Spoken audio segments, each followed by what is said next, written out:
नमस्कार आपनालोक सकलोके पुनर्बार स्वागतम ननस्माई मौजिद बंधुসকল पलकता सामक आज सन्धियार 7टा गुरुत्वपूर्ण खबर। प्रथमটো खबर मुखुलदार बरषुणर फलत बानपानीर तलत गुवाहाटी महानगरीत कृत्रिम बानपानी। कृत्रिम बाনৰ फलत जलाकुला खाइছে गुवाहाटीर सर्वसाधारण जनताई।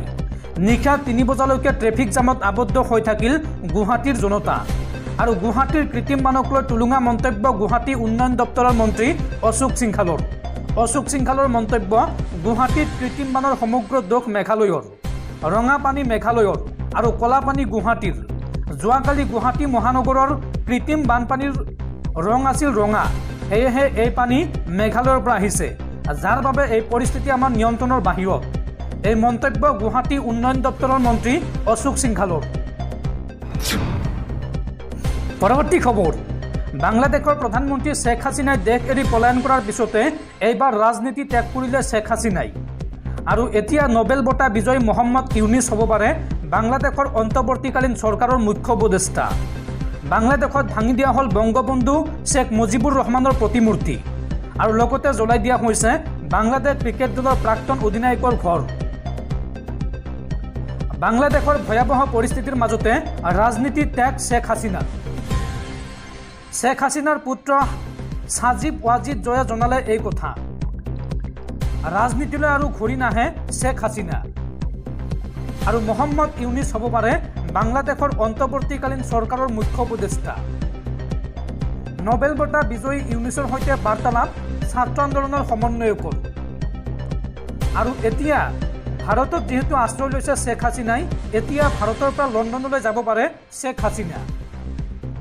বাংলাদেশত ভাঙি দিয়া হ'ল বংগবন্ধু শেখ মুজিবুৰ ৰহমানৰ প্ৰতিমূৰ্তি, জ্বলাই দিয়া হৈছে বাংলাদেশ ক্ৰিকেট দলৰ প্ৰাক্তন অধিনায়কৰ ঘৰ। ছাত্ৰ বিক্ষোভক সমৰ্থন নকৰাৰ বাবে জ্বলাই দিয়া হৈছে মাছৰাফি বিন মৰ্টাজাৰ ঘৰ। আৰু বাংলাদেশত থকা হিন্দুৰ ওপৰতো চলিছে আক্ৰমণ। ভাঙি দিয়া হৈছে হিন্দুৰ বাসগৃহ, মন্দিৰ আৰু ভাৰতীয় সাংস্কৃতিক কেন্দ্ৰ। লগতে চিল কৰা হৈছে ভাৰত বাংলাদেশৰ প্ৰতিটো সীমান্ত। ভাৰতৰ নাগৰিকক এই মুহূৰ্তত বাংলাদেশ ভ্ৰমণ নকৰিবলৈ আহ্বান জনাইছে ভাৰত চৰকাৰে। বাতিল কৰা হৈছে ভাৰত বাংলাদেশৰ মাজৰ ৰেল সেৱা। লগতে বাতিল কৰা হৈছে বাংলাদেশ অভিমুখীসকলৰ বিমান সেৱা। পৰৱৰ্তী খবৰ সাৱধান ৰাজ্যবাসী, আগন্তুক 5 দিনলৈ ৰাজ্যত হ'ব ধাৰাসাৰ বৰষুণ। এই আগজাননী দিছে বতৰ বিজ্ঞান কেন্দ্ৰই। আগন্তুক 5 দিনলৈ অসম তথা উত্তৰ পূৰ্বাঞ্চলৰ আকাশ ডাৱৰীয়া হৈ থকাৰ লগতে বৰষুণ হোৱাৰ সম্ভাৱনাৰ কথা প্ৰকাশ কৰিছে আঞ্চলিক বতৰ বিজ্ঞান কেন্দ্ৰই। তাৰোপৰি অসমত ধাৰাসাৰ বৰষুণ আহিব পাৰে বুলিও বতৰ বিজ্ঞান কেন্দ্ৰই সতৰ্কবাণী জাৰি কৰিছে। অসমৰ কেতবোৰ স্থানত এই সময়ছোৱাত বিজুলী ঢেৰেকনিৰ লগতে ধাৰাসাৰ বৰষুণৰ প্ৰবল সম্ভাৱনা আছে। অসমৰ উপৰিও মেঘালয়, মণিপুৰ, নাগালেণ্ড আৰু মিজোৰামত আহিব পাৰে প্ৰচণ্ড বৰষুণ। এনে ক্ষেত্ৰত উল্লেখিত ৰাজ্যকেইখনৰ বাসিন্দাসকলক অপ্ৰয়োজনত বাহিৰলৈ অহা তথা পৰ্যটন আদিৰ ক্ষেত্ৰত সাৱধানতা অৱলম্বন কৰিবলৈ পৰামৰ্শ জাৰি কৰিছে বতৰ বিজ্ঞান কেন্দ্ৰই। দৰ্শকসকল আৰু বহুতো গুৰুত্বপূৰ্ণ খবৰ আছে। তাৰ আগতে আপোনাক জনাওঁ যে যদি আপুনি এতিয়ালৈকে এইটো ভিডিঅ'ত লাইক কৰা নাই তেন্তে এতিয়াই ভিডিঅ'টোত লাইক কৰি দিয়ক। আৰু এনেকুৱা ধৰণৰ ভিডিঅ'সমূহ নিতৌ চাবলৈ চেনেলটো ছাবস্ক্ৰাইব কৰি কাষত থকা বেল আইকনটো প্ৰেছ কৰি ৰাখক। পৰৱৰ্তী খবৰ বাংলাদেশৰ প্ৰধানমন্ত্ৰী শেখ হাছিনাই দেশ এৰি পলায়নৰ পিছতে নাটকীয়ভাৱে পথ পৰিৱৰ্তন হৈছে বাংলাদেশৰ প্ৰাক্তন প্ৰধানমন্ত্ৰী খালেদা জিয়াক মুক্তিৰ নিৰ্দেশ বাংলাদেশৰ ৰাষ্ট্ৰপতিৰ। উল্লেখযোগ্য যে দীৰ্ঘদিন ধৰি কাৰাবন্দী হৈ আছিল বিএনপিৰ নেত্ৰী বেগম খালেদা জিয়া। পৰৱৰ্তী খবৰ চুবুৰীয়া ৰাষ্ট্ৰ বাংলাদেশৰ শেহতীয়া পৰিস্থিতিক লৈ তৎপৰ ভাৰত চৰকাৰ। নতুন দিল্লীত জৰুৰীভাৱে সৰ্বদলীয় বৈঠকৰ আহ্বান জনাইছে ভাৰত চৰকাৰে। আৰু এই বৈঠকত উপস্থিত হৈছে কংগ্ৰেছ নেতা ৰাহুল গান্ধী। আগন্তুক 48 ঘণ্টাত ভাৰতত প্ৰৱেশ কৰিব পাৰে বাংলাদেশী নাগৰিকে। সেয়েহে ধুবুৰীৰ ভাৰত বাংলাদেশ সীমান্তত গঢ়ি তোলা হৈছে কটকটীয়া নিৰাপত্তা বেষ্টনী। ধুবুৰীৰ ভাৰত বাংলা সীমান্তত মোতায়েন কৰা হ'ব অতিৰিক্ত সীমান্ত সুৰক্ষা বাহিনী, চমুকৈ BSF। বাংলাদেশৰ প্ৰধানমন্ত্ৰী শেখ হাছিনাৰ পদত্যাগৰ পিছতেই কাৰাবন্দী নেত্ৰী খালেদা জিয়াক মুকলিৰ নিৰ্দেশ বাংলাদেশৰ ৰাষ্ট্ৰপতিৰ। তৎকালীনভাৱে ৰাষ্ট্ৰপতি মহম্মদ শ্বাহাবুদ্দিনে দিলে এই নিৰ্দেশনা। ছাত্ৰ আন্দোলনত গ্ৰেপ্তাৰ হোৱা লোককো ৰেহাই দিয়াৰ নিৰ্দেশ ৰাষ্ট্ৰপতিৰ। বাংলাদেশৰ প্ৰধানমন্ত্ৰী হিচাপে কাৰ্যনিৰ্বাহ কৰিছিল কাৰাবন্দী নেত্ৰী খালিদা জিয়াই আৰু লগতে বিৰোধী দলৰ দলপতিৰ দায়িত্বটো আছিল কাৰাবন্দী নেত্ৰী খালিদা জিয়া। আৰু ইপিনে বাংলাদেশৰ পৰিস্থিতি সন্দৰ্ভত সৰ্বদলীয় বৈঠকৰ আহ্বান জনাইছে কেন্দ্ৰীয় চৰকাৰে। বিদেশ মন্ত্ৰী এছ জয়শংকৰৰ অধ্যক্ষতাত অনুষ্ঠিত হৈছে এই বৈঠক আৰু বৈঠকত উপস্থিত আছে বিৰোধী দলৰ দলপতি ৰাহুল গান্ধীও।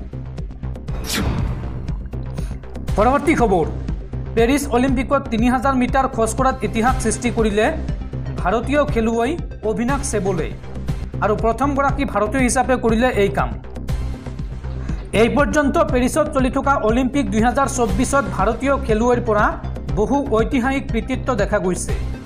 এতিয়া পুৰুষৰ 3000 মিটাৰ ষ্টিপলচেছ অৰ্থাৎ খোজ কঢ়াটো এক ঐতিহাসিক কৃতিত্ব দেখা গ'ল।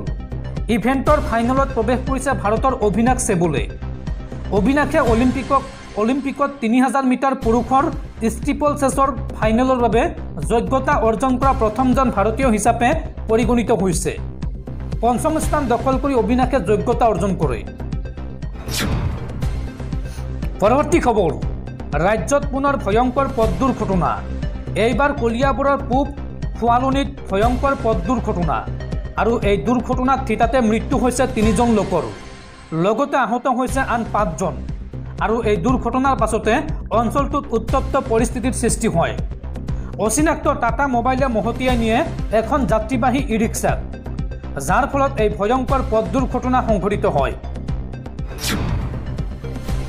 পৰৱৰ্তী খবৰ, হিন্দন বিমান ঘাটিৰ পৰা উৰা মাৰিল বাংলাদেশৰ প্ৰাক্তন প্ৰধানমন্ত্ৰী শ্বেখ হাছিনাৰ বিমান C-130J। বিমানখনত তীক্ষ্ণ নজৰ ৰাখিছে ভাৰতীয় নিৰাপত্তা সংস্থাই, কিন্তু এই বিমানখনত নাই বাংলাদেশৰ প্ৰাক্তন প্ৰধানমন্ত্ৰী শ্বেখ হাছিনা। হিন্দন বিমান ঘাটিৰ পৰা উৰিল শ্বেখ হাছিনাৰ বিমান। পুৱা 9 বজাত এৰিলে বিমান ঘাটি। বিমানত এতিয়া তীক্ষ্ণ নজৰ ৰাখিছে ভাৰতীয় নিৰাপত্তা সংস্থাই। বাংলাদেশ বায়ুসেনাৰ 101 স্কোৱাড্ৰণৰ কামাণ্ডাৰ আব্বাছো আছে এই বিমানখনত। শেহতীয়া খবৰ অনুসৰি এই বিমানখনত নাই শ্বেখ হাছিনা। 7গৰাকী সেনা বিষয়াক লৈ বাংলাদেশ অভিমুখে ৰাওনা হৈছে এই বিমানখন। পৰৱৰ্তী খবৰ, চুবুৰীয়া ৰাষ্ট্ৰ বাংলাদেশত আজিও ভয়ংকৰ পৰিস্থিতি। এতিয়াও অস্থিৰ হৈ আছে বাংলাদেশ। বাংলাদেশত বিগত 24 ঘণ্টাত আৱামী লীগৰ প্ৰায় 50গৰাকী নেতাকৰ্মীক হত্যা কৰা হৈছে। জ্বলাই দিয়া হৈছে মন্ত্ৰী সাংসদৰ বাসগৃহ আৰু এতিয়া নিৰাপত্তা বিচাৰি হাহাকাৰ লাগিছে আৱামী লীগৰ নেতাকৰ্মীসকলৰ মাজত।